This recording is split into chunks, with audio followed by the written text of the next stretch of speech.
And now we go live. Live, I tell thee, live. Oh, evening. Sustenance has arrived. Thank you, the new Mrs. Allen. Oh, I say. Wonderful. Wonderful. Right, before anybody asks any questions, correct. So I might be a little tired and emotional this evening. We shall address the questions. I'm going to use some of your comments, obviously. And we have some, well, I believe, very interesting stuff to talk about tonight. I mean, we can keep going with some of the radio stuff. And Steve Wright, we definitely will, because I have to say, around the Steve Wright subject, your comments have been wonderful. Insanely awesome. The insight and the care with which everybody's been commenting, and I've literally read all of the comments from you, and I'm going to use some tonight and some over the next 2 or 3 days, because there's nearly 1,000 of them. So welcome to the Church of the Battenberg. I shall wait until all the pews are full before I shall crack on with the sermon. And I just want to address some of the... so if you want mentions of the live, you have to get in early doors. Because barely 5 minutes, and I'm going to crack on with the subjects. So Andrew James said, Adrian, I see Philip did a Michael Jackson. Paid up hush money. It's curious that Wacko paid out $18 million, £12 million. And there's Ponce Andrew. He paid out 12 million quid. What's with 12 million? Anybody any idea? No, I don't. But is it code for something? Don't know. But hush money. Oh, I mean, have you seen the scoof? And can you see that? Is that backwards or yeah? You can see it. So we were. Everybody was sitting there, and I'll get into that. I'll keep that there as an aid memoir, because we will get into it. Because I'm not mucking about tonight. There's stuff to talk about. So we'll talk about Steve Wright, and some people saying, "Oh, it was Steve that changed the face of radio too." No, I'll tell you what did. I will tell you. It wasn't country music. Oh, please put a gun to my head. Country music. I'd rather chop my sphericals off with a blunt razor blade than listen to country music. Apart from maybe The Devil Went Down to Georgia and the Eagles and Steely Dan, which is kind of country light. But country music, love blues, not country. So let's get to some of your comments. And Andrew says, Adrian, how was your Valentine's dinner with the new Mrs. Allen? Did Double A dance in his leather briefs whilst playing his bass guitar? No, you utter wrong. No, I had my gimp mask on. Rich, evening all. I'm joking before you start. I had a wonderful Valentine's dinner with the new Mrs. Allen. I saw in the paper today, it's like willy waving. Do you know that term? It's a technical term that we use in radio. Willy waving. Oh yes, I took the missus out. I spent £5,000 and I bought her 100 roses and I did this and I did that. And for the rest of the lads were like, I barely remembered it was Valentine's Day. So these idiots that are kind of mucking it up for everybody else, stop. Somebody was in the paper today, Michelle Keegan. Who's she? Who's Michelle Keegan? Now, I know you're going to go Coronation Street. I haven't watched that since 1983. I'm not interested. Is Albert Tatlock still in Coronation Street? I know the answer before you start. So there was... Michelle Keegan was yes, we had a £200 dinner for Valentine's Day. Foxtrot Oscar, man. I went into Tesco's, my local Tesco's, the day before Valentine's Day, and literally it was awash with millions of red roses. Now, as a man that has studied a bit, I never went to university, none of that malarkey. What? Debt? Behave. I learn about life, and I study all the time, learning all the time. Red roses are not actually for true love. Yellow roses are for true love. Yellow. Go and do your research. But for some inexplicable reason, they sell all these red roses. And there was millions of them. Millions. And I thought, do you know, me being a tight northerner, Of course, I paid for the Valentine's dinner with the new Mrs. Allen. Of course, as a gentleman, you do. I just thought, they're going to have loads of those red roses left on, when was Valentine's Day? Was it Wednesday? Hang on, 18, 17, 16, 15, 14, it was Wednesday. So I thought, I'll go on Thursday and buy a couple of dozen. Because that's why the new Mrs. Allen is the new Mrs. Allen. She's a keeper. She's not bothered by any of that stuff. I'm not, but, just taking her out for dinner in my gimp mask, nobody recognised me. Well, they wouldn't, would they? Kept the zip closed. To Rich, evening all, wrong. To Tucker 69, evening you, wrong-uns. The Bovril. I know that feeling. Hey up, you wrong-uns. Got to get out time for the... got to get up. It's nothing better than being up. The Bovril. Time for the Adrian Allen Show. You're far too kind. Mad Matt UK, good to see you and hear from you again, Mad Matt UK. Evening, Adrian and fellow watchers. I hope you are well. I have my little hibiscus. I'm right-handed. I don't know why I'm showing it with my left. If I do it with my left, it feels like somebody else is doing it. It's an old gag. If you don't know it, I'm not telling you. No. The Bovril. Yeah, wrong. How are you? And Andrew James and P.D. Ham says, evening all, you wrong-uns. Dave Stewart with a D. I have interviewed Dave Stewart. Maybe one day I'll tell you about it because I wanted to chin him. Dave Stewart, I'm not a violent man. No. Evening, Adrian. Did you ever work with Curly Shirley, Dave Wood, and crew at Piccadilly 261 Radio in Manchester? No, it was more Key 103 my time. I was across at Rock FM whilst they changed it to Key 103, and I was head of music over at Rock FM. Loved being at Preston. Loved Rock FM. But I did bits and pieces at Key 103. No, most of the lads. Dave Ward's name rings a bell. I do hope he doesn't have any stories of me being squiffy on Coronation Street, because we all went over one night, Coronation Street, and I am embarrassed to say the beer was free, so I drank as much of it as I could, and then thought, where's the toilet? So in Coronation Street, when they're in the Rovers Return, don't know whether they've knocked it down and built a new pub, but you go through the Rovers Return and back right is where the toilets are. No, they're not. For me, it was outside. Who was the character that had a garage? Big Jag died. That was... and the security guard was chasing me while I was trying to tuck the old chap away, running down the street.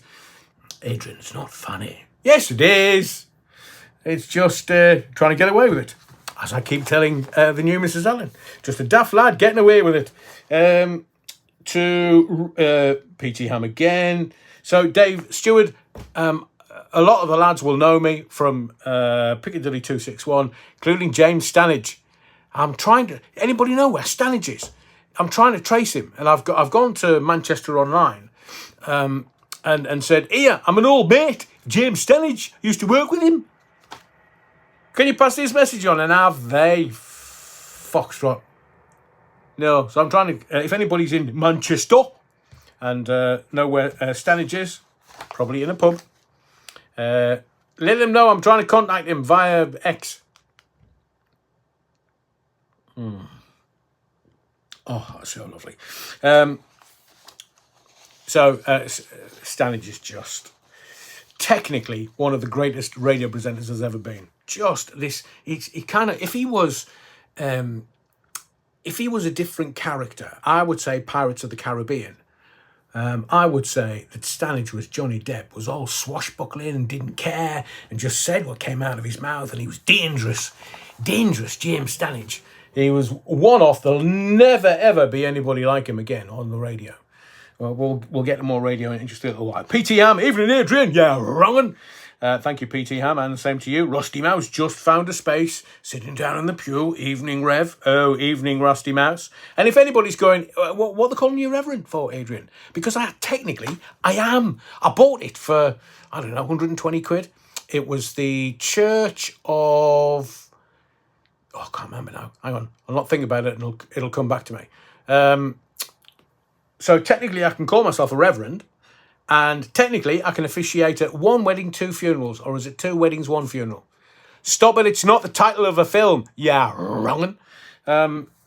Universal Ministries. That's it. Robbie Williams, who was 50 this week, he joined the Universal Ministries. And I think he officiated at one of his close friends' wedding using that. So technically, I am the Reverend Adrian Allen. According to the Universal Ministries, I paid 120 quid for it back in 99, 2000-ish.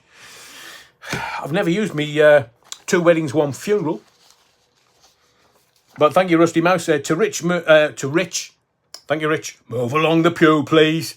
Rusty Mouse. Mr. John Up. Good evening, Adrian. And to all wrong'uns tuning in to this evening's live. What do you think about the possibility of the footy introducing a blue card sin bin style? Me, I think it's dumb. Mr. John Up, I'll mention it during the week. What?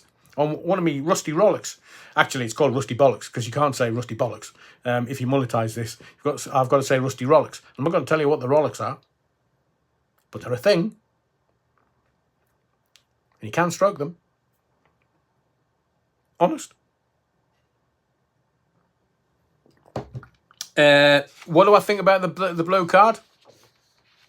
It's just pants, man. It's just the blazers. You know, the prawn cocktail, sandwich, gin and tea, drinking blazers that just ruin football. And no, I don't agree with it. Like sticking somebody in a sin bin for 10 minutes. What? Behave. Or knock the other side down to 10 men. In some cases, like Sunderland, don't make any difference whether we're playing whether we've got 11 or 10. We're still playing pants, and whether the opposition have got 11 or 5 people, we still won't beat them. So I mean, some of the tackles, the referee should be sending them off anyway. Oh, sorry, chaps, going to send you in the sin bin for 10 minutes. Oh, here, ref, Foxtrot Oscar, man. Oh, right, red card, off you go. GB Patron, evening, Adrian. Yeah, wrong. Oh, Lynn Turner's in the house tonight. She's in the body of the kirk. Lynn Turner says, good morning, congregation, from a rather dull and overcast New Zealand. Oh, Lynn, I thought it was all kind of blue skies and hot sun and beauty in New Zealand because we were all going to move in with you. So our naughty boy Phil made a payoff then. No surprises there then. Oh, right, we'll get to that. I was going to mention it. So, Scoof paid him off. I wonder if he's giving him the flat or whether he's giving him cash. You know that £1 million odd flat that he can't get rid of? The one that he had, Thursdays at. I'm trying to think what he used to call it. It wasn't very clever when he got found out. But he's, he's worth a few bob, his old Scoof. And look, if you want to get out of the clarts, technical term, we're using radio. If you want to get out of the doo-doo, then money solves everything nowadays. 2024, everything. Ask Prince Andrew or Michael Jackson or Donald Trump. We'll get to him in just a little while. But I just... I've been thinking all weekend about doing a particular Scoof video. I'm going to tell you what the content's going to be, because as other YouTubers watch this, they don't ever tell me that they're watching. Then all of a sudden I see them doing videos that look remarkably like videos I was going to do. So either they're psychic or they're watching this for ideas. Bless them. So we've got a Scoof in the pipelines, like in the next 24 hours. I've said to you before, the news cycle is about 24 hours now. Used to be weeks. Used to be like a fortnight. Oh, then it went down to 7 days. And then all of a sudden it's down to 3 or 4 days. Now, you're 24 hours if you're lucky. If you look at the Steve Wright story, pretty much done now. Everybody's done their bits and pieces, and everybody's very sad about his demise. But we've maybe got a day or two left, and that's it. That story will move on. But again, I'm going to talk about that. First, I want to say thank you to the Battenberg Legends. That's what we're going to call them, because the super chats and super stickers are open. And I want to say thank you to a few people who very kindly left super chat donations and super stickers on the last live. And every time that someone does that, I want to give them the recognition at the beginning of a live, just so they know that I really appreciate what they've done. So I want to say thank you to the Battenberg legends, the Saints #1, for their super chat, and the Bovril, who I think commented and was talking about the price of a jar of Bovril. Whoa, £4. At least Dick Turpin wore a mask. £4 for a... Oh, no wonder you call yourself Theo Bovril. I feel your pain. I do feel your pain. That's just outrageous. And the new Mrs. Allen, you know, you'll have been through this, whether you're married to a... whether you're married or whether you're in a long-term relationship or whether you're living with someone. She said to me the other day, "Do you like Marmite?" And I said, "I might do. Why?" "No, just curious. Are you sure you like Marmite?" "Oh, on toast." "You, Mrs. Allen, Marmite on toast, man." She says, So it's like, some people do, some people don't. And like Bovril, oh, hot Bovril on a cold day. Mwah, beautiful. And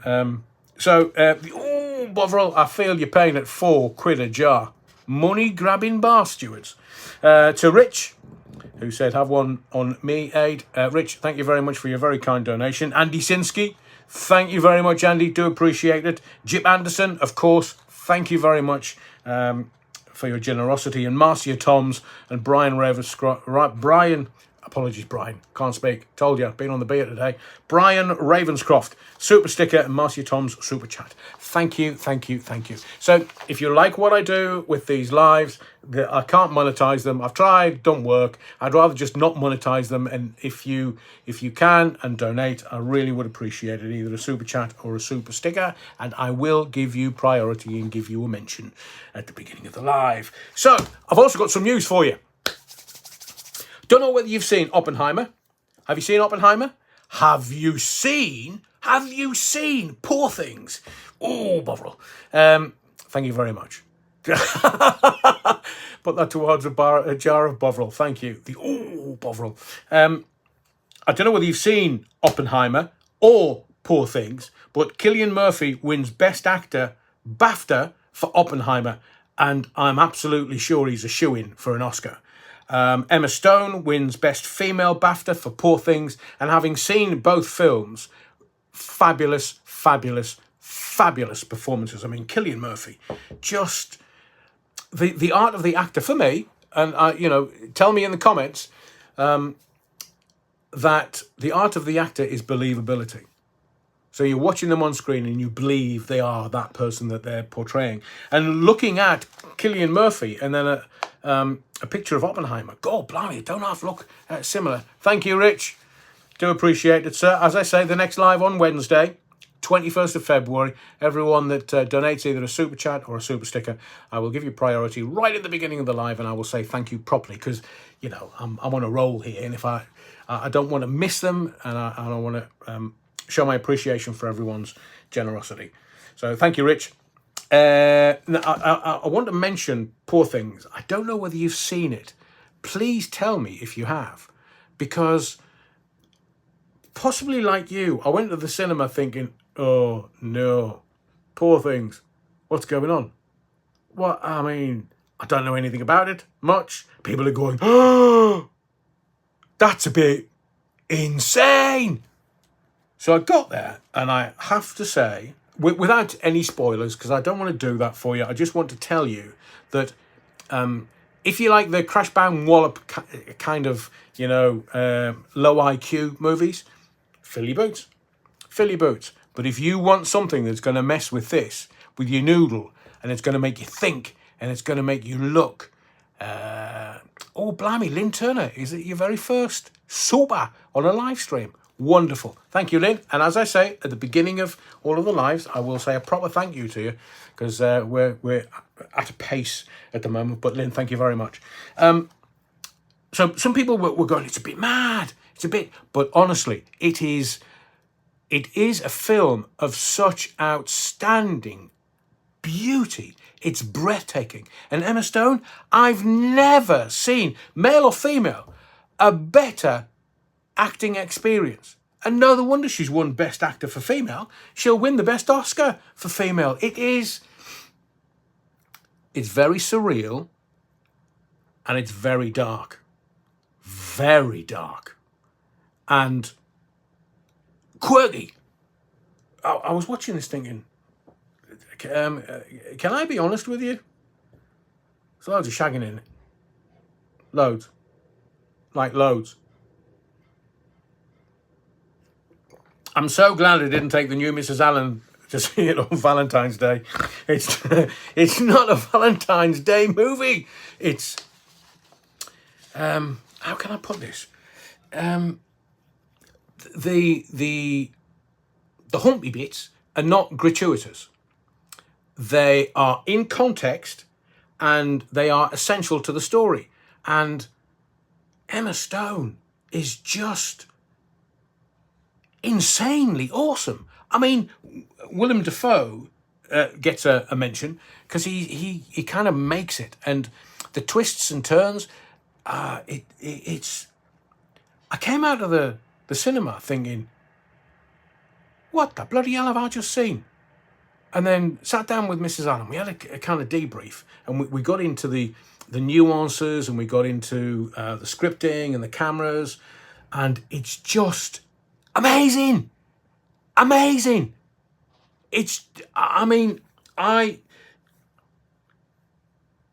The film, without spoiling it for you, is all about the stark difference between men and women. For me. Now, you can go watch it, and if you've watched it, tell me whether you agree with this. It's the stark difference between men and women. It in 2024, portrays men as weak. And it portrays Emma Stone's character as empowered in a really strong way. And then there's a twist at the end and you go, right, I get that. I do get that. And I keep mentioning Joseph Campbell's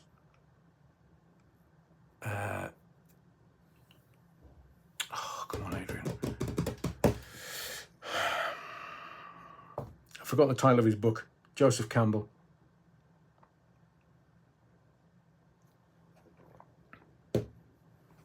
But it's a dark tale which is beautifully made. The storytelling is exceptional. The colour palette that they use within the film is very unusual. And there was one point where I was thinking, is this a sci-fi movie or is this a retro movie? And if you've seen that, I'm sure you'll agree. If you haven't seen it, go see it. I promise you that if you like to think your way through a movie, you will think your way through this movie. At times you will be going, I'm mad. No, I'm not mad. God blimey, look at that. And it's just the main protagonists in the movie. All I say is there was a certain situation, and one of the male protagonists was crumbled by the situation, and she was empowered by it. She just tapped into her strength, and I just thought, whoa! And Emma Stone, I can't, marks out of 10, 11. Because it's just, she's beautiful to watch on screen. Believable and perfect. She's an empowered beauty. It's 2024. It's not necessarily about female empowerment, but what happens to her at the beginning is extraordinary. It's an extraordinary story. And then she empowers herself all the way through the story. Wonderful. And she's the best actress of all the films I've seen in 2024, and I know it's a new year, but kind of the back end. Thank you, Josh Ward. Your first super on a live stream. I do really appreciate that. Thank you, Josh. As I say, you'll get preferential treatment at the beginning of the next live on Wednesday. But Emma Stone is the best actress I've seen in a movie the past 14 months by a country mile. And the concept and the premise was really clever. Because you don't see any of it coming, if you know what I mean. Stop it. You're making your own gags up. It's just, the concept is amazing. The premise is wonderful. The execution by the director and the actors and the ensemble, absolutely breathtaking. look, you're going to have to need a certain semblance of intelligence to kind of get some of the nuances and subtleties. That's why you have to allow this film to land. Don't kind of walk out. It's not a popcorn movie. I left half of mine. I forget the popcorn. I'm watching the movie. It's not a popcorn movie like a Tom Cruise movie, because there's no crash bang wallop. This is nuanced and subtle, very cleverly written, beautifully produced, and insanely acted by the ensemble. Just couldn't give it any more marks. Brian Ravenscroft, you are as generous as usual. Thank you very much. Marmite is the top. Got to agree with you, Brian. Love a bit of Marmite. Love a bit of Bovril in the cold, in the winter. So again, Brian, you'll get preferential treatment at the beginning of the next life. Thank you very much. Not forgetting Willem Dafoe. Extraordinary performance. I mean, he looks as ugly as, but it's just... the premise, though, it's really clever. You can't see any of it. You can't work it out. Even the cleverest of detectives that kind of work murders out and stuff, they'll never get this one. Not in a month of Sundays. You won't. And even when you get to sort of 10 minutes from the end and there's a twist, didn't see that coming. Honestly, I didn't know anything about the movie. I just knew that somehow I quite fancied it, but didn't know why. If you like bubblegum and popcorn movies, fill your boots. This is not for you. Oppenheimer, again, you kind of know the story, but you think your way through it. And Poor Things could be my movie of 2024, and we're only into February. But it's just going to, it's just going to walk away with tons of stuff. Oppenheimer and Poor Things for all the Oscars, all of them. And when's the Oscars? In March. Now, I did say at the beginning, I want you to forgive me because it's been a long weekend. It's been a birthday weekend. We've had a major birthday in the family. I don't know whether you saw the promo, but I was at a place called Flight Club where it's darts and beer, and it was fabulous. But I am a little tired, so my brain's a bit foggy tonight. So I'm a bit all over the place, and I don't want to be because there's some stuff that I really want to get into. We'll after the BAFTAs and stuff, we'll go to Scove. Now, technically, this is a legal minefield because he's got NDA. So he's very, very cleverly, and I don't think it was him. I think it was his legal advisors that just advised him to pay the kid off. The kid's not going to say no to the Benjamins. He's not. So they're saying 6 figures, but they're not saying exactly how much. But that's a lot of money. Wouldn't say no. 6-figure sum. So is that at least $1 million? Or is that just hundreds of thousands? You don't know really, do you? Because 1 million could be 6 figures. Depends how many noughts you're putting on the end. A 1 and 6 noughts, it's $1 million. But I keep saying to you, and sometimes, even with all my experience in the media, and I have written for newspapers, and I have done a bit of telly, and I've done a shed load of radio, I know the games. I do know the games. I know when there's a beard at foot. I'm not talking about somebody who's got a bushy chin, man. Do you know the term lavender marriage, which was coined in Hollywood, where a gay man would marry a woman, straight woman. It's called a lavender marriage because it covered up their true sexuality. Because back in the day, if you came out as gay in Hollywood, blimey, that was done, killed.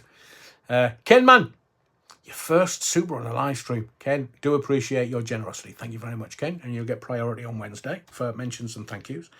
But Hollywood used to have a lavender marriage. Look at Rock Hudson. And many, many, many other actors. But a beard is kind of like modern parlance for somebody who's straight, kind of going with a gay man or woman. and covering up. So that a beard and lavender marriage that term's being used a lot in Hollywood. So, I mean, if Scove wants to give his money away, Philip, I've known since the mid-80s, man. You didn't have to come out to me. I already knew. I don't mind. Give me a few super likes, a few super chats, a few super stickers. Don't mind. But I know that... I'll tell you what this is. And do you know on Britain's Not Got Talent or the X Factor? You can see Simon Cowell, he's sitting there, and the minute an actor walks on stage, first question you can see in his head, he's going, what's this? What's this? Because then that will determine his response. So if you look at the whole Scove story from about a year ago, about February last year, and I say to you, what's this about? It was about Scove's brother being sent to prison. That's what it was about. And then Holly having a face like sucking on 15 lemons wouldn't shift. Because, well, we don't need to go into that detail. I will do in a video soon. So you look at, what is this? What is going on? Why is he on the front page of the Mail on Sunday? Why is he in the Sun newspaper? Sorry, I'm pointing over there. That's where my papers are, newspapers of today. And it's in the Sun, who invariably, if a tabloid gets a sniff of an exclusive on one of the other papers, it's called a spoiler. They'll stick something in their paper so it lessens the impact of having the exclusive on the front of the Mail on Sunday. So the Sun has gone on about Schofield's 6-figure payment to younger lover. What is this? This is all about Scove returning to the millionaire gravy train. That's what it's all about. And what you've got to do is not look at... This is what I do. Whether you do it, it's entirely up to you. But I'll just give you some of the information that I consider before coming to my determination. So I watched all the stuff that was going on last year, and I've got all the newspapers. I've got them all of them. And then all of a sudden, it goes quiet. And then ITV have got this inquiry. And then the ITV inquiry goes, hey, nothing to see here. Move along. Move along. Nothing to see. No. Nothing happened. Go home. And you think, hang on a second. We know something happened because it was in the papers. We knew who it happened with. And now we know why the young chap, and I'm not naming him in this live until I can get cast iron assurances that it's merely an NDA and it's not a super injunction. Because I've told you before, super injunctions, oh, blimey. Let me just take some legal advice, legal guidance, because it might not be an actor or actress, but there was a super injunction for someone who was having their wicked way with their PA. That didn't come out. And there was somebody who was having their wicked way with somebody else. And how can I say this? Well, they fell over and ended up with a dildo up the derriere. Super injunction on that as well. So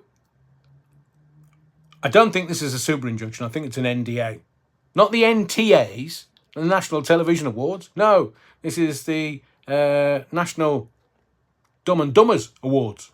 The NDAs. 6-figure sum. I mean, I hope for the young guy it's at least $1 million. And why do you think the newspapers refused to name the Mail? I mean, it was all over the net. It was everywhere. It was, well, we know the name. Why aren't the newspapers printing it? Because the newspapers knew it was an NDA. And they could be sued and taken into a court of law. Now, a journalist never reveals their source. They don't have to. But if they knew there was an NDA in place and they named this person, they need to explain how they knew who it was. So I reckon the dailies knew there was an NDA in place. Legally a minefield, as I said at the beginning. This is all about Scove returning to the millionaire gravy train. Now, what they're trying to do, I don't know whether it's ITV or BBC, because you can only look at situations with telly in retrospect. You can always look backwards. You can't look forwards. Now, I have predicted that Holly Willoughby will end up on Gladiators. And how did I know that? Because her husband's making Gladiators, man. And already the reportages in the newspapers that the Bradley Walsh and his son are not really the right person or people to present Gladiators. Oh, let's have a think. Who's going to be the next presenter on Gladiators? If only I could predict the lottery every weekend, I'd be a multi-billionaire. I can't. I'm not psychic. I'm not. But Holly's going to be presenting it. And she's going to be negotiating with her husband for her pay. How man. That's the way it works. I've told you. Not lavender, not beard, straight. But I just want to give you some little bits. Because you can work this out yourself. It doesn't take Einstein. You can work this out yourself. So look at how the news is coming out and in what sequence, in what order. So all of a sudden we had Lorraine coming out, talking about poor Philip. Well, obviously, she's on ITV. And she's kind of seen as well, she's an actress. According to her statement to the tax people, she's an actress. Good actress. Had me fooled. So she's saying, poor Philip. But his wife hasn't divorced him. No, poor Philip. His wife hasn't divorced him. Thanks, Lorraine, we get that. So why are you telling us now? It's February 2024. This all kicked off February 2023 when his brother was in court and was sentenced for child abuse. Under 16, child abuse. And Lorraine saying, wife's never divorced him. He's suffered enough. And the inquiry come out and go, no further allegations, nothing to see here, move along. And then the rumours start coming out that he's possibly going to Celeb Big Brother in March. Now, I will tell you that Celeb Big Brother is being sponsored to the tune of £15 million. So the makers of Big Brother have got enough money to say to Scoof, man. They tried it with Barrymore, but he was so... Barrymore to the general public was so poisonous because we never ever found out what happened to that chap in the pool, did we? And nobody ever came out and said this is what happened. So Celeb Big Brother's got enough money and can afford him, but they will have focus groups. Now, a focus group is not like 100 people in a hall somewhere. A focus group, maybe half a dozen people. And they'll say, what do you think about Philip Schofield?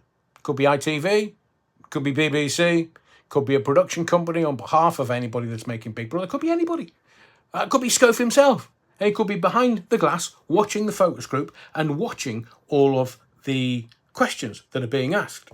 Now, I've been partly to focus groups when we were running focus groups for Rock FM to find out which songs were the best songs to play on the radio to get the biggest audience. I'll try and explain that to you in just a little while. But they will be looking at Schof very carefully.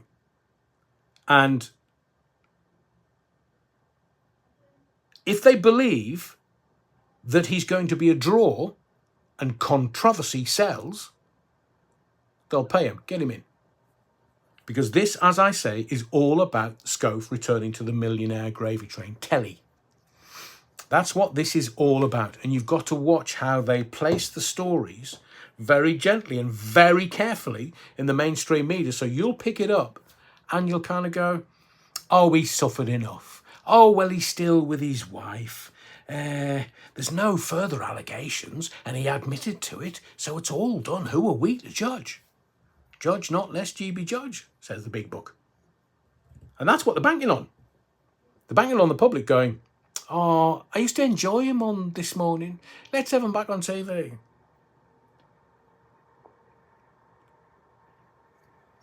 So what will be the next? They may drop another story into the mainstream.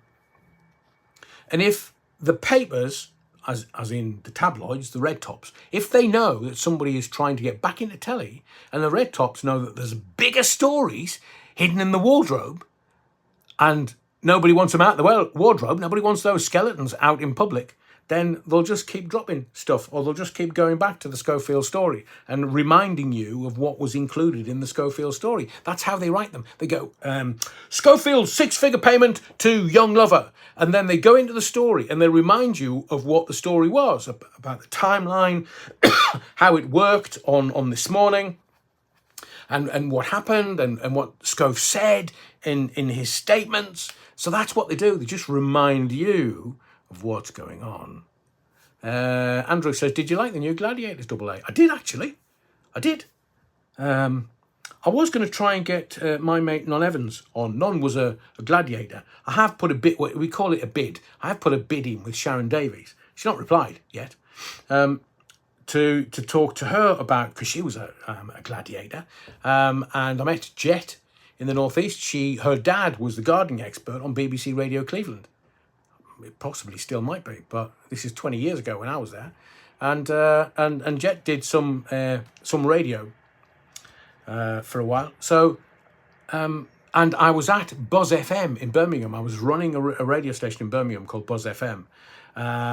And Andrew Sachs, that was the PR that rang me. Andrew Sachs rang me and said, Adrian, do you want some gladiators coming in? I said, blimey, it must be a bit old now, Andrew. That's like 2,000 years ago. No. Got this TV show.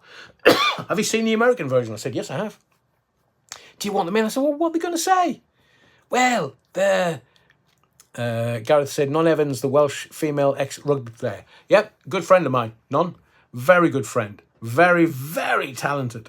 And we worked together at Real Radio in South Wales, out of Cardiff.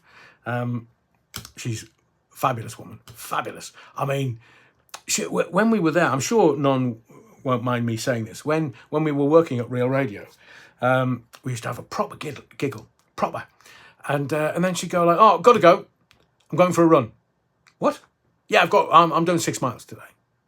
What? Non, what are you doing? Oh, just a bit of fitness. And she was just this insane athlete. As in, she physically was put together by the gods. She judo, gladiator, rugby player, one of the greatest female rugby players ever. And I worked with her for a couple of years in South Wales, in Cardiff on Real Radio. And she should do more radio because Non's brilliant. Brilliant. And I love it a bit. What was I saying? See, you've thrown me now. You're wrong. And who was that? It wasn't Andy Turner. So Scove wants to get back on telly. How are they going to do that? They're going to keep dropping little stories because after about 2 years, people go, oh, forgot that. Oh, don't matter. Don't care. Nobody died. Unless it's Barrymore. That's why Barrymore isn't ever coming back to TV, because the public don't want him.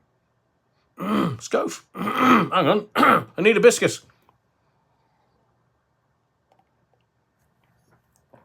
So, Scove will come back to telly. In what form, I don't know. I think possibly Celeb Big Brother. But if they've got 15 million sponsorship, they want some marquee signings. Big names that's going to draw people to watch. That's what it's all about. So if Scove goes back on the telly and he's in Celeb Big Brother, would you watch it? We'll do a poll over the next week just to see what's going on. I just want to... I talked about the Music Awards show, the Grammys, last weekend, and said, I feel really sorry for the youth of today who... Taylor Swift. No! And I was saying to you, I grew up with punk, I grew up with rock, I grew up with Motown, I grew up with disco, I grew up with all the different genres, the different tribes, and it was wonderful. Musically, you could be so eclectic and move anywhere. Can you do that today? I mean, the kids might raid other people's record collections or CD collections now, or online on Spotify or the streaming services. and listen to some proper music. I don't mean any disrespect to Tay-Tay or Ed Sheeran, and I'm sure it's of the time, but it's just insipid. It's just talking about... I mean, I know Stockacre and Waterman came out in the 80s and went, look, every song ever written is about love, love, love, love. I mean, the Beatles, the greatest rock band in the world, the Beatles, they were the first. They started it. And it was only when they started to experiment with more recreational stuff, getting off their beaks on LSD and all kinds of bits and pieces. I mean, I know Lennon was hooked on H for a while, but it just... In today's society, it's insipid, but I can hear the cavalry coming over the hill. Let me tell you, I mean, we'll get into the BBC because your comments around Steve Wright have just been marvellous. We'll talk about the BBC, but I feel torn, really, because I know how bad the BBC is. I've seen it with my own peepers. But every now and again, they come up with something that you think, oh, that was brilliant. That was brilliant. And what's coming over the hill? New BBC series called This Town. Can you remember Scar from the early 80s? Can you remember Two Tone? Now, Downton Abbey, Michelle Dockery, she played the posh bird. She's in it. Oh, I do. All fur coat, no knickers. I do hope that she brings that beautifully cut glass voice to a bit of two-tone, man. So you've, like 1981. So it's based on, have a guess. It's based on the Specials song, Ghost Town. It's called This Town. I think it might be a 6-part series, not too sure. It might be smaller, not too sure. That detail hasn't come out yet. But ska, mod and punk, it was the perfect melting point. There was no such thing as racism in music. None. Because if you go back to 1981, whether it was punk or mod or ska especially, there was no race baiting. There was none of that. What was it all about? Music. Out of Coventry. What's the last thing that came out of Coventry? Apart from footy. It's all about the music. It was the perfect melting pot. I mean, I could talk about bands that literally trip off your tongue. What about the Selector on my radio? Or what about Madness? Nightboat to Cairo. Oh, Youth. What about the Specials? Yeah, Ghost Town. Or what about The Beat? There's a band that Jonathan Ross would never introduce. Well, it was The Beat featuring Rankin Roger. I'll leave it with you. You'll work it out. You'll burst out laughing when you realise. I mean, their songs, The Beat, Mirror in the Bathroom, Please Come See, The Door is Locked, Just You and Me, Can I Take You to a Restaurant that's got glass tables so we can watch ourselves while you are eating?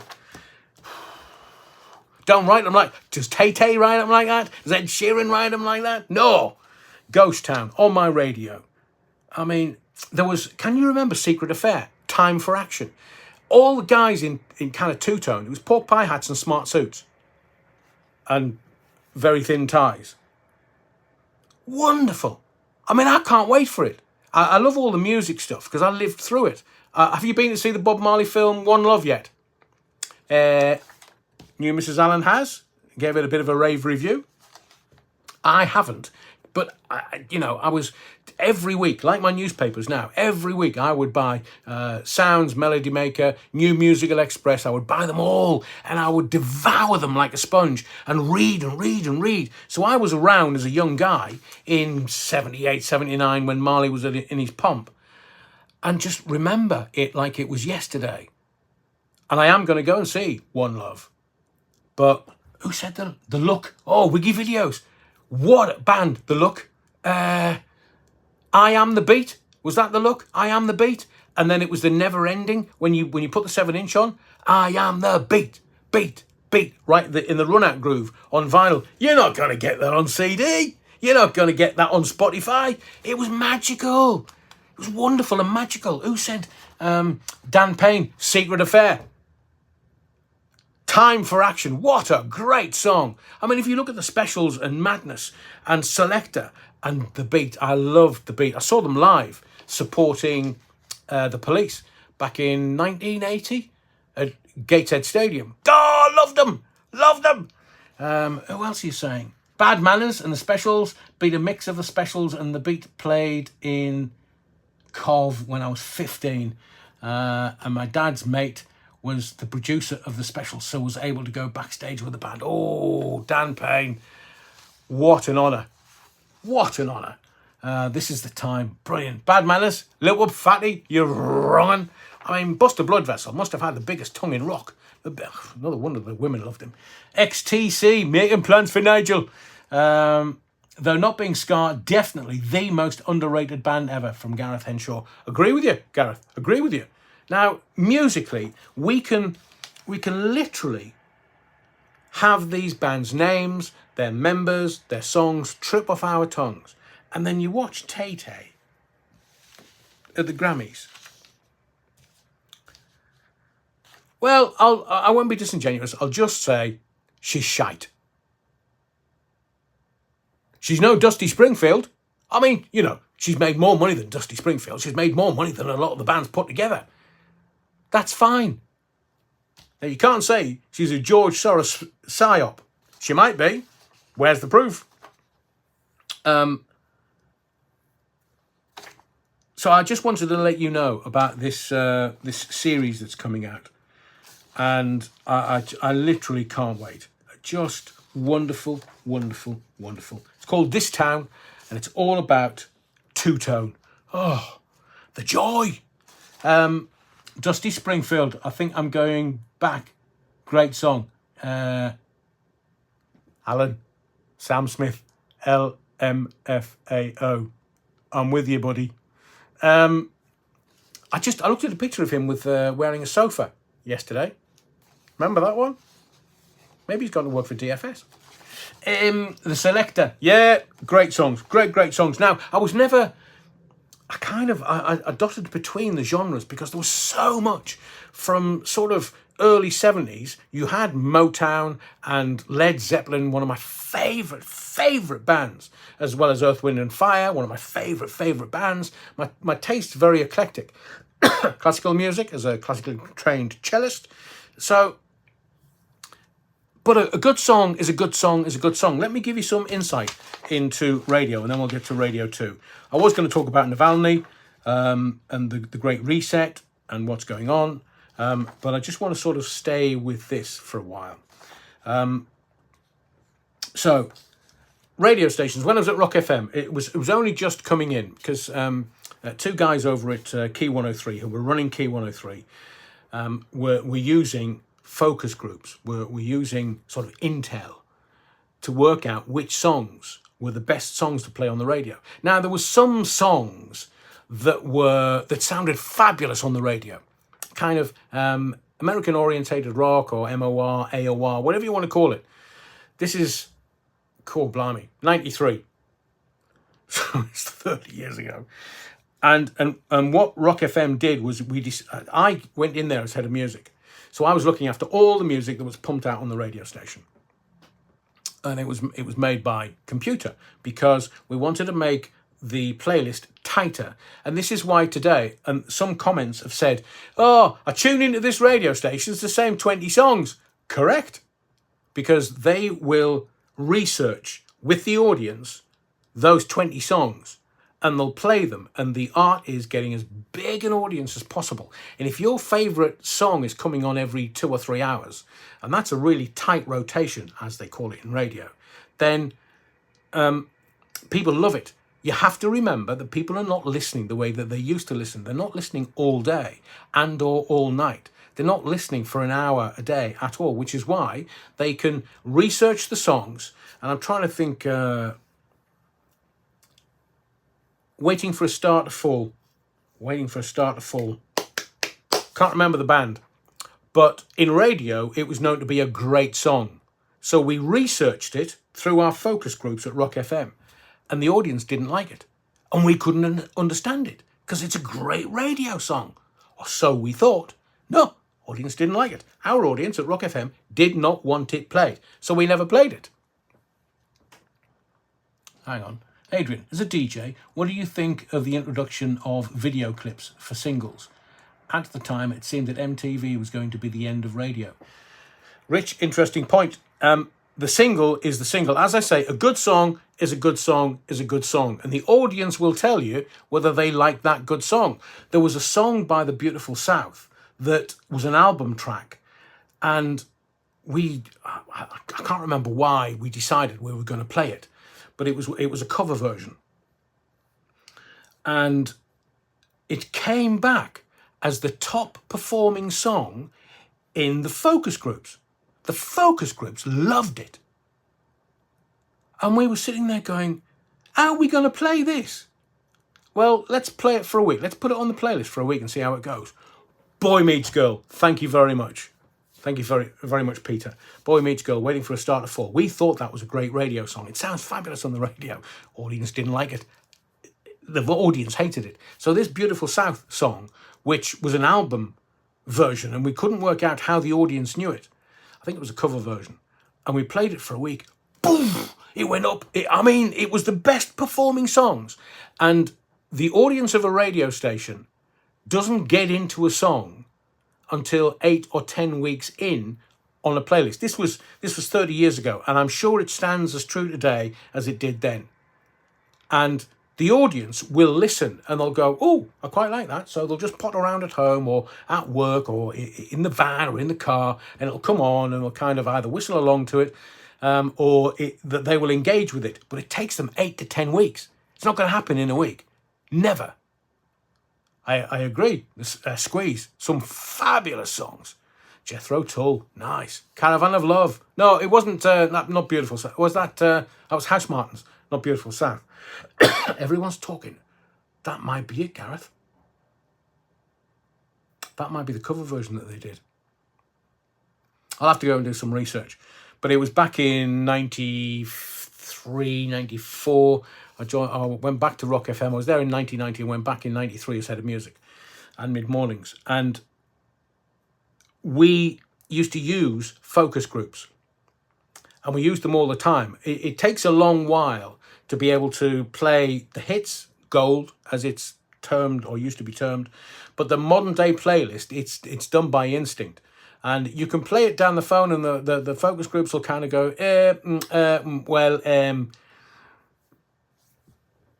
Mike C. The Dooleys were good. Are you single, Mike? So I wanted to use that as an example to get into the stuff about Steve Wright. Because I do believe that the big national stations, if they're not using focus groups, they're idiots. Because it's the easiest thing in the world to ask someone, do you like this song or not? And then look at the data and extrapolate what you need from the data. Kurzweil Flyers. Kurzweil Flyers, does he know that she knows that I know that he knows that she knows she's cheating on him?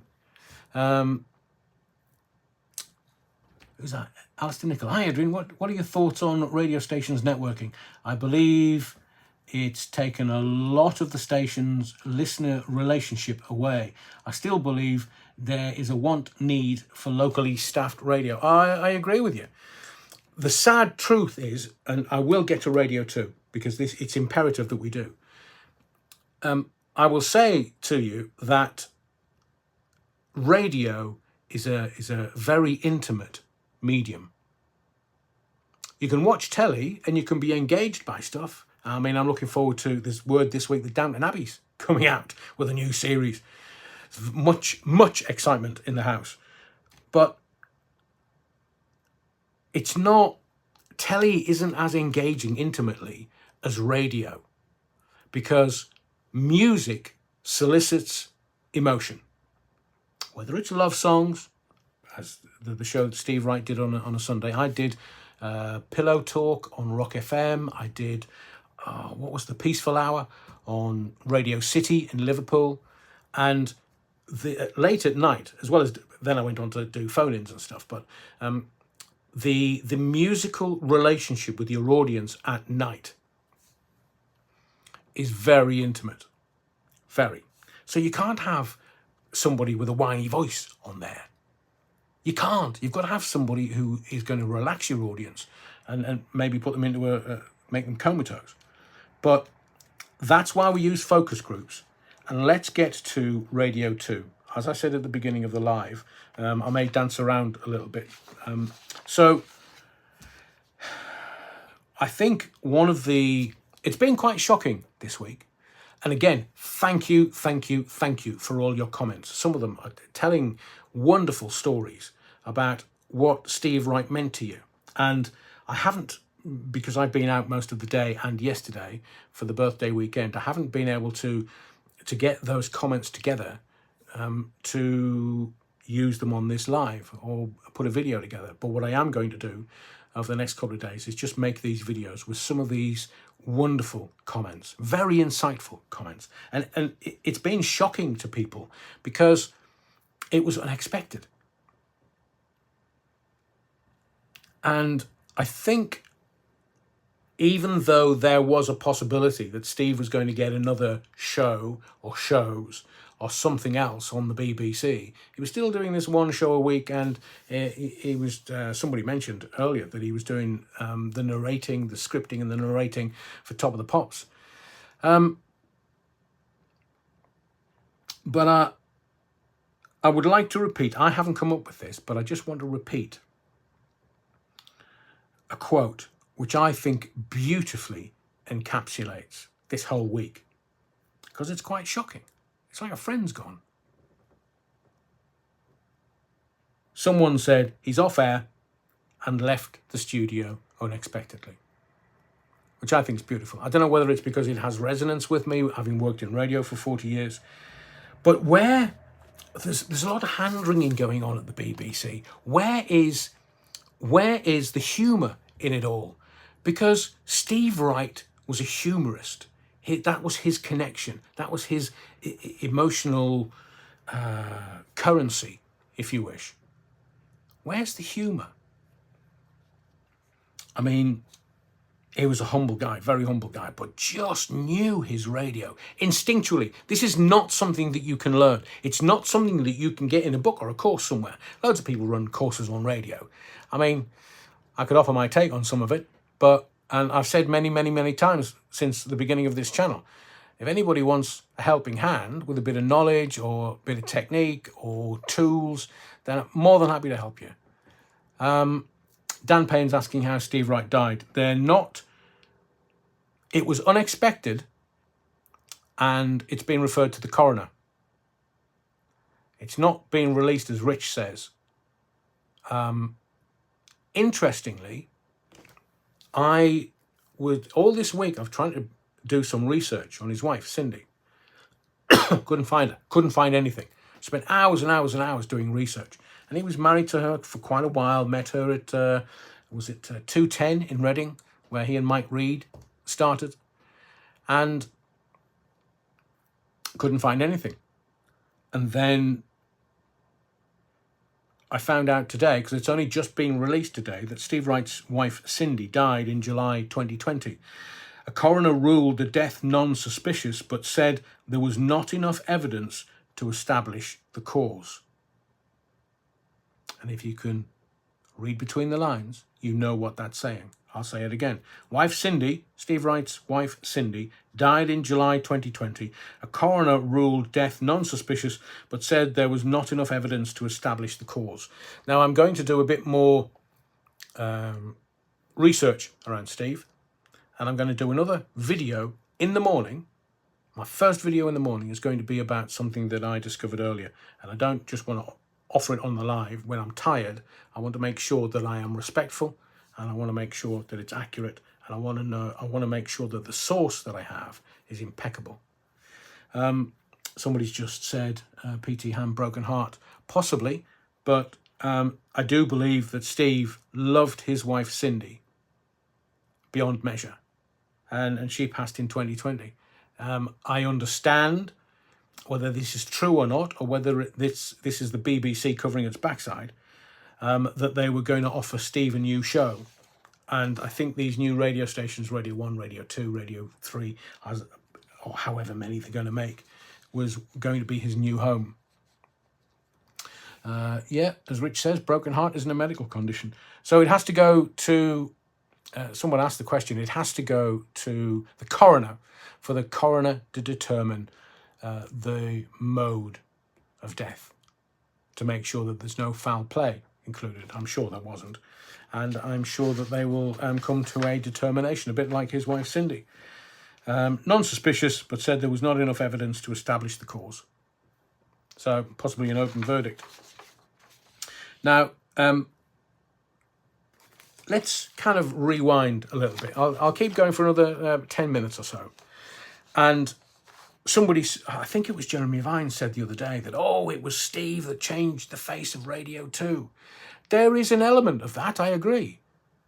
But for me, the man that changed the face of Radio 2, because it was all a bit cuddly, it was all a bit anties in pearl necklaces. Not those pearl necklaces, you wrongin'. Twin setting pearls. And it was Johnny Walker. Johnny Walker, he was rock and roll, baby. He was a former pirate. He was rock and roll. And remember the Coke and Hooers? Can you remember that? Johnny Walker.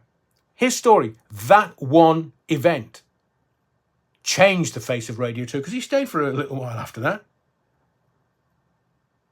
So yes, Steve Wright coming across, because he left Radio 1 and then went into the wilderness, into commercial radio for a while. And it did, and it didn't work out. It wasn't hitting as hard as he could. And then he got the offer from Radio 2 and went. But that was after Johnny Walker's Coke and Halls story.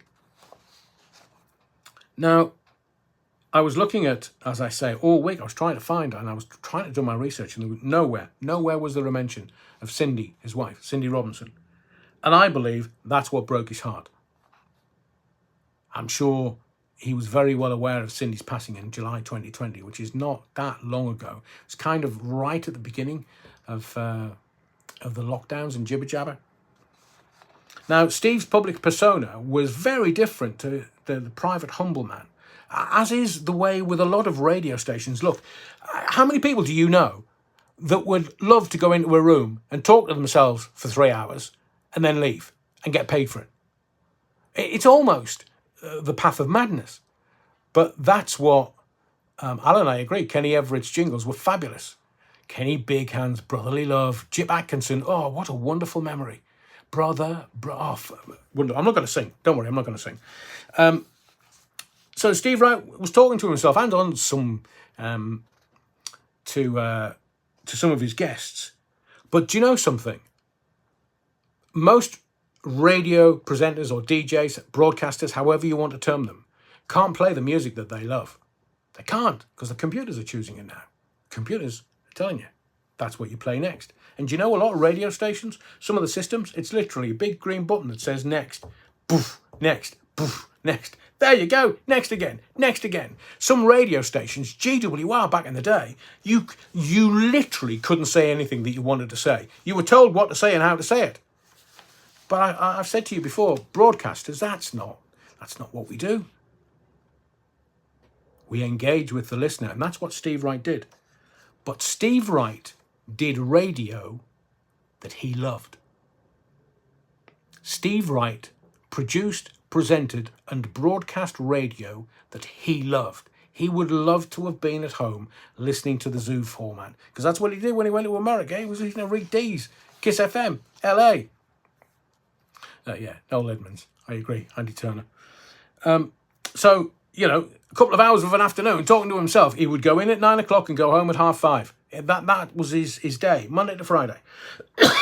That's why they asked for your dedications for love songs for Tuesday or Wednesday, because they would produce it midweek and then he would pre-record it. It's never live. You need to let the guy have some time off.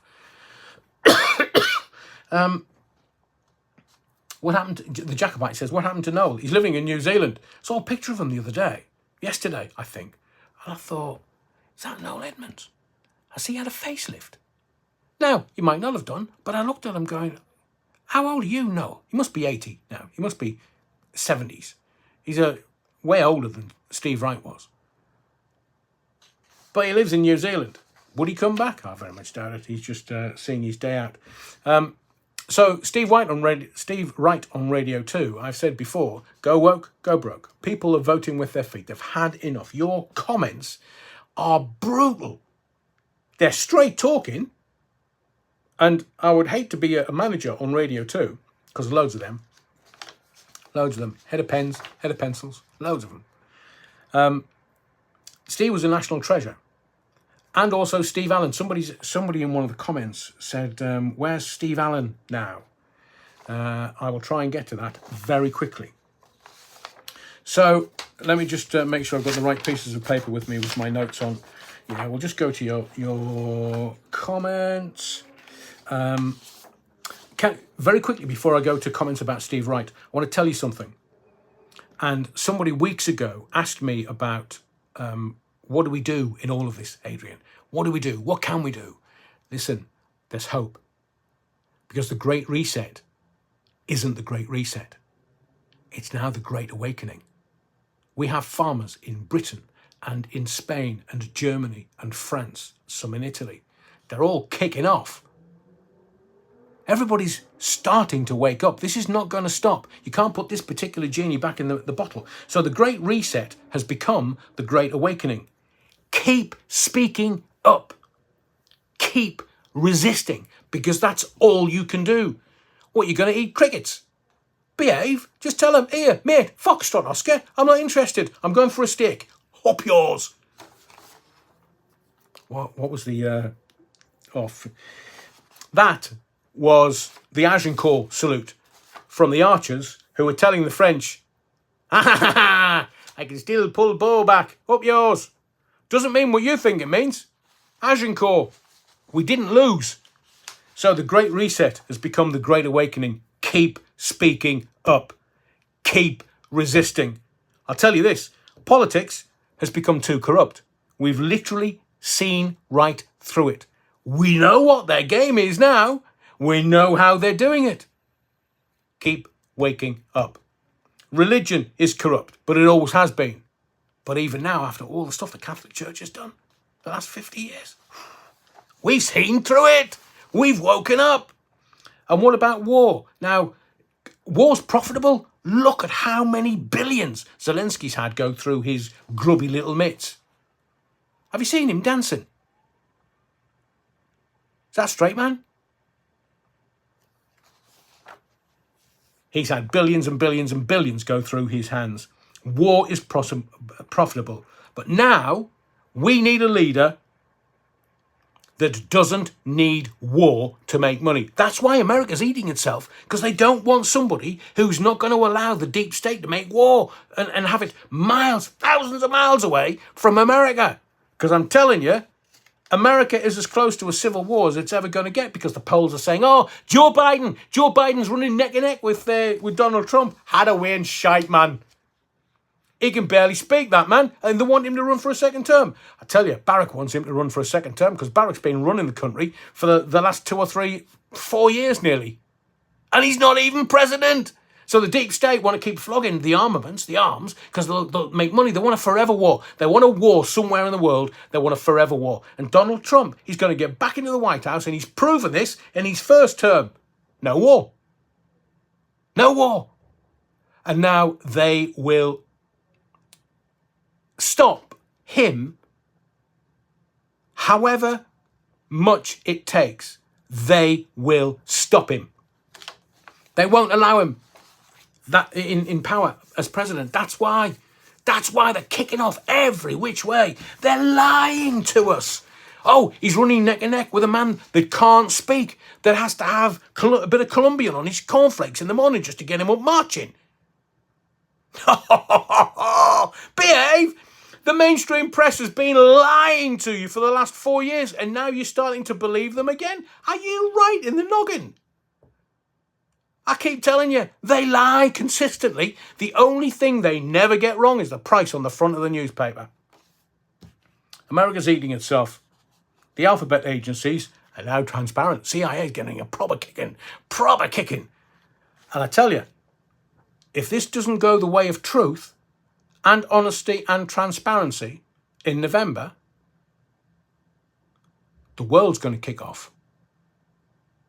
They'll take you to war, in their forever war, possibly in the Middle East. It won't be in the Ukraine. Look at what they're doing to Vladimir Putin, President Putin. Look what they're doing to him. He goes and does an interview with Tucker Carlson, and then the whole of the West, including Hillary Clinton, and they go, "Oh, don't believe a word. No, don't believe a word.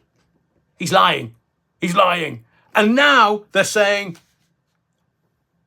President Putin killed my husband. I think you find he didn't. And how do we know? Remember, they lie. And they need to lie so that you believe them. And they want their forever war. And they want it possibly with Russia and China. Because if that kicks off, it's all going off. But can you not see what they're doing? It's like watching a 5-year-old nick some candy out of a jar. You can see it a mile away. Because they're not very good at hiding it. And that's the deep state in America. Civil war coming.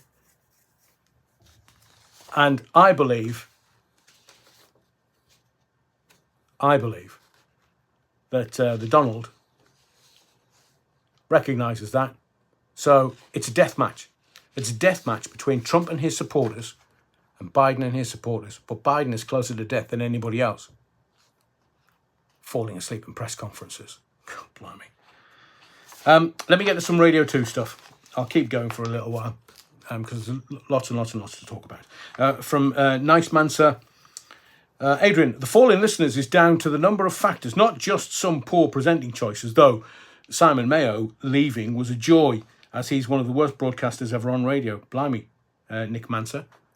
I have to disagree. As a broadcaster myself, technically, Simon Mayo is one of the best broadcasters in the country because you can see it a mile away and hear it. I think Nick Manser was saying repetitious playlists and the lack of quality in a lot of the popular artists around now have also affected numbers. The role music plays in the cultural life of the country has lessened and people simply have other things to do. I agree wholeheartedly with you.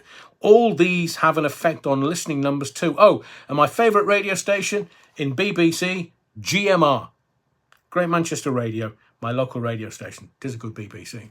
Have they still got Alan Beswick on the BBC, GMR? Julie Basford. Adrian, thanks for your amazing insight. Well, you're welcome, Julie. Thank you very much for your very kind words. Roaming Randomer. Hello, Adrian. I really enjoy your programmes on here. Victorian morbid curiosity of Alex Belfield's sensational world was what first brought me to your channel, and I've enjoyed the rest since. Whilst you are offering to pull back the curtain on how radio works, may I ask your thoughts on the following queries that have crossed my mind since the news of Steve Wright's passing? Okay? Thanks. So, the 5 p.m. news bulletin on Radio 2 broke the news, although it was midway through when Mike Powell received the breaking news, in quotation marks, and was very clearly emotional as he read it out. Heard it, listened, agreed. And then he stumbled through the bulletin, making quite a balls up of the remaining stories, very understandably, obviously. Out of the news, the show's host sounded incredibly upset as she read a prepared script about Steve Wright. But just a second. She was presenting the usual programme in the first hour, but then, during the 5 o'clock, she had 2 minutes to, 1, deal with the massive shock of a sudden loss of a personal friend, and 2, come up with a very heartfelt and well-worded reaction. And 3, hold it together on air for 2 hours of extremely emotional reads from text and email. According to Roaming Grandamer, something smells a bit whiffy. So Mike Powell reads the mid-bulletin, breaking news at 17:02, cut to BBC News TV channel, breaking the story at 17:09, and joined on the line at 17:10, apologies, from a very emotional Jeremy Vine, speaking on behalf of the Radio 2 family. Question is this, Adrian. Does it look like BBC Radio 2 staff knew all day that the 1702 breaking news was coming? No. No. I think they may have had a sniff of it earlier in the day, but you have to remember that the audience now is complex and sophisticated, and there's not a lot of trust anywhere in the media now. So the BBC had to get it right. So I believe that it was quite shocking, and I think it was... Look, a national radio station isn't just the presenter. Sometimes, like 5 Live, there'll be the presenter, and then there'll be 2 or 3 people working, operating the buttons, with producers through the glass and people working the phone. So there could be, I don't know, say 3 or 4 or 5 people through the glass with the presenter, and they'll be talking in the presenter's ear saying, look, big story coming, just read it out. And the only thing that the presenters and or the newscasters would have done is being able to read it first, and they would not have been able to contain their emotion, because it would be in front of them and it would have been written by the producer or somebody through the glass. Because again, the BBC has to be seen to do the right thing. There's reputational risk here, and they will manage that risk by the way it is worded. But they can't legislate for the emotion coming from the presenter or the newscaster. They can't. And that was real and that was raw. So I would suggest to you that that's about as real as it gets. And these are professional people that do it day in, day out, hours at a time. Newscaster would have been doing it for, I don't know, 8 to 10 hours a day. Sarah Cox would have been on air 3 hours a day. So she's a very experienced broadcaster, but it's that rawness, that reality that you were hearing in her voice, I believe was genuine. The words will have been written by somebody else, but her emotion, her emotion.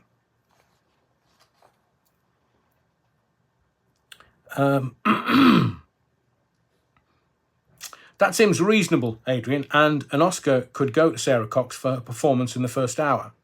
She didn't know. Genuinely, I don't think she did. But more importantly, was this a massive crisis management effort from a radio station which knew that it had broken Steve's heart for less listeners? Good point. It all seems incredibly contrived. I remember once working with somebody who died suddenly, and although I had only known him for a matter of weeks, I was in tremendous shock and sadness for several hours after hearing about it. My body felt cold. I just couldn't believe what I'd heard. Sadly, most people know that feeling of utter disbelief and denial, even for people they don't really know. It makes you a bit dumbstruck. Do you remember when Mark and Lard stormed out of the Radio 1 studio when their own news bulletin announced that their mate Kirsty McCall had died halfway through their show? I do. And quite rightly. Because again, they didn't know. And the pastoral care, whether it's national broadcasting or local radio, regional radio, network radio, the pastoral care just doesn't exist. It's news. Just get on with it. And I believe that Mark and Lard did exactly the right thing. I remember that vividly. Anyway, as writer says, I'm getting the sense of BBC crisis management over genuine, spontaneous sadness. But if you managed to read this far, Adrian, I'd be interested to hear your point of view of how genuine it all seems in retrospect. For further listening, Radio 5 Drive produced an amazing show, attracting Nicky Campbell, Bob Harris, Paul Gambaccini, Mitch Benn, Mark Goodyear, Jeremy Vine, Tony Blackburn, Lewis MacLeod, and Mr. Angry, all within 2 hours of the news of their great mate's untimely and completely unexpected death. And I listened to it, yes. Johnny Walker, Coke and Halls brought rock and roll to Radio 2, but hiring Steve Wright was their masterstroke. Firing him was their stupidest mistake. Thank you, John. Really appreciate that. And this one from John. A lot of these comments that have been posted are wonderful. They're genuine, thought out. Some of them are quite long, and I just wanted to give them credence by reading them out. We've probably got another 5 or 10 minutes to go. So if you can stay with me, we will get to that. John says, some great points, Adrian. I strongly disagree about local radio, though. Speaking as a listener, when done well, local radio, sort of city-sized or county-sized, can be highly engaging and have greater relevance than national radio. Oh, and by the way, that can be as much true for commercial radio as the BBC, but that's a different discussion. The point is, where the option exists, I would usually choose a genuinely local radio station with good output over a national equivalent. Ideally, that would mean a local broadcasting model similar to BBC Radio 2, a format that very evidently works very well. With no ads, entertaining, personable presenters who engage well with the locality, local features, airtime for local music alongside a wide range of popular mainstream music, including breakfast and drive time shows with at least 50% music, a mixture of local and national, international news and sport, local weather, and coverage of local major events, preferably with live local output for at least 18 hours a day. I agree with all that. But sadly, 2024 is there are very few major players in the radio market. They own everything. And part of the reason for me getting out of the game for a while was I just had enough of the BS. I just had it. People, I've said this to you before, people that can do, people that can't go into radio management. Now, the great presenters stay on air because they bring an audience with them. And the ones that have got ego and can't manage it, there are exceptions, of course. I have some very, very dear friends that are wonderful managers. And it takes a strong manager to handle a strong personality. But they're all weak. I had one manager, like let's just say my show. I won't give you the radio station, but my show was the number one show on the radio station. Have the figures to prove it. I've got the data to prove it. And he came into the radio station, and his boss, on first meeting me, is a very charismatic, a very well-known person in radio, or was. And he walked up to me and he said, the infamous Adrian Allen. And I said, the even more infamous Richard Park. And he laughed. He knew his stuff. He knew his radio, knew his stuff. Had run Capital Radio in London for many, many, many decades. Knew his stuff and knew talent when he heard it. But this underling came in and he said, right, what we're going to do is we're going to put music in the show. I said, are you? He said, yeah, we're going to make the show 2 hours long and we're going to put music in. Are you? Yeah. So what kind of music are you going to put in? Oh, just, the playlist stuff, the playlist. I said, you're taking the number one radio show on this radio station, bar none, that I took from 22nd in the marketplace to number 2 behind Radio 2, and you want to change it? For what reason? I'm in charge. Good. Next day, I walked out live on air. Walked out. Because I knew that BS was never going to change. And that idiot knew about as much about radio as I'd forgotten more than he knew. And I was expelling brown stuff that knew more about radio than he did. So I just, no, don't worry, lads. Don't worry. Foxtrot Oscar. So these managers that are at all radio stations, apart from, as I say, the very, very super talented, wouldn't give them a time of day. They don't know what radio needs to be now. Got no idea. They don't know what it wants. Is radio to be out of the smart speakers? Is radio to be on FM? What is radio to be? Is it internet radio station? There's millions of them now, and people vote with their feet. It's only the national radio stations, in my view, that are still trying to do what they've always done. And as far as no ads are concerned, a radio station, look, the BBC, you've got the licence fee. They can do whatever they want, ostensibly. But the commercial radio stations have to have ads because they've got to pay the bills. Who do you think puts the lights on? Who do you think pays for the transmitter that transmits the sound to your radio or your phone or whatever piece of kit that you use at home or in the car? So there is, according to the writer, there is still a place for national radio too for those who prefer big-name national presenters. For whatever reason, many of the local stations today fall significantly short of the above, as in not enough music at peak times, often none at all. Insufficient live output, especially in the evenings. Similarly, insufficient local output, and maybe they don't currently have a choice in some matters. But the network of local radio stations is a national asset, and I think the answer is to set it up to succeed, not just put it out of its misery. Great point, well made. But there are, people will choose with their dial. They might want speech. Do I want music in the car? I've been head of music at radio stations, so I know what I can and can't. The old Bovril says they'll walk with the knobs. They use it to tune to another radio station, like Heart or Smooth, or these are recent iterations of radio stations in this country. And it's the elders. It's not the kids. The kids don't like radio. They're not listening to radio stations. There are more 35 pluses listening to radio in this country than 1524s.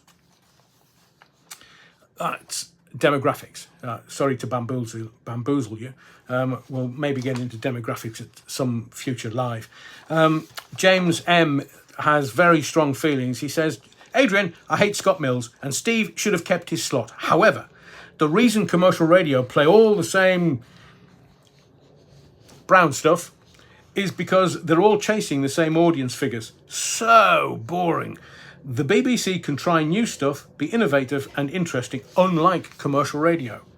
Well, I've explained to you the focus groups at Rock FM and how commercial radio, it doesn't really know where it's going. It doesn't have a route. It doesn't have a way that they know where they're going. Debbie75, Adrian, very insightful video and very true. Thank you very much, Debbie. Alan Hunter, Adrian, replacing Steve Wright with Scott Mills is like replacing a grizzly bear with Sooty. Thank you, Alan. Ned Seagoon, Adrian, used to listen to Radio 2 and BBC WM all day. Not now.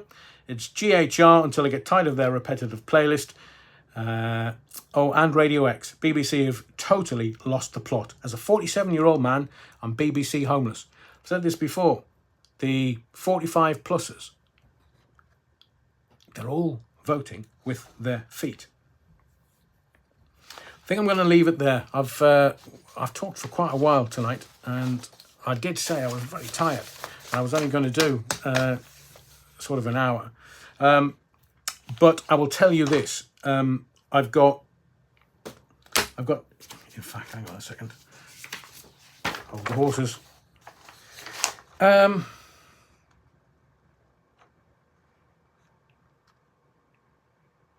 I've probably got a lot of comments that will take me another half hour.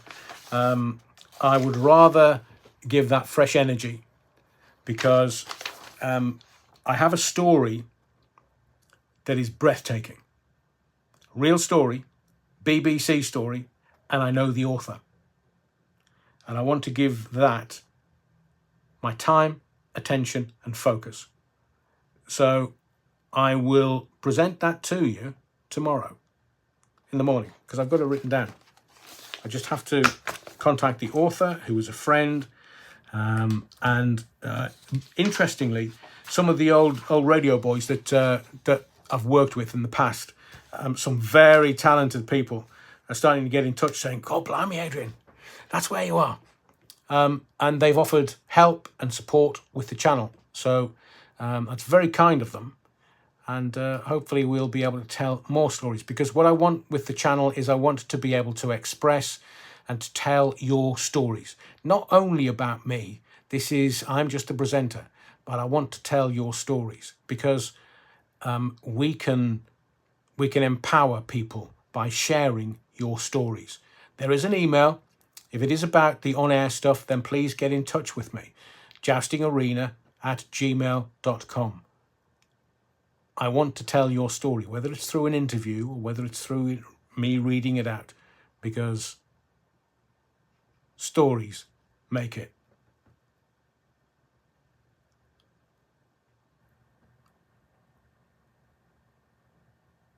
So for everyone that's still here, please smash the likes before you you go to your beds or your work or doing other things. Yeah, Jip Atkinson, I agree. Free Assange. That's a story that's going to rumble on over the next few months. Thank you for all your kind words. Thank you for all your comments. I do love them, and I will read them tomorrow. I've got a lot of work to do tomorrow, so please be patient with me, as in for the channel and creating content. But I will do a Steve Wright video in the morning, first thing, so it's there for you when you either get up or on your way to work. Thank you, Rich. Appreciate your kindness and generosity, sir. Wiggy videos. Have a good night, Adrian. Night, all you wrong-uns. The church is closing for a couple of days. Thank you, Roy, for your kind words, and hit the likes if you can, please, because I'm going to have to go to my bed. Next live is Wednesday, 8 o'clock, as always. And we have content to make in the morning for you. So thank you for your likes. Thank you for your subscriptions. But most of all, thank you for your indulgence. Now, go on, Foxtrot Oscar, and wake the Foxtrot up. See you Wednesday night at 8. That's curious.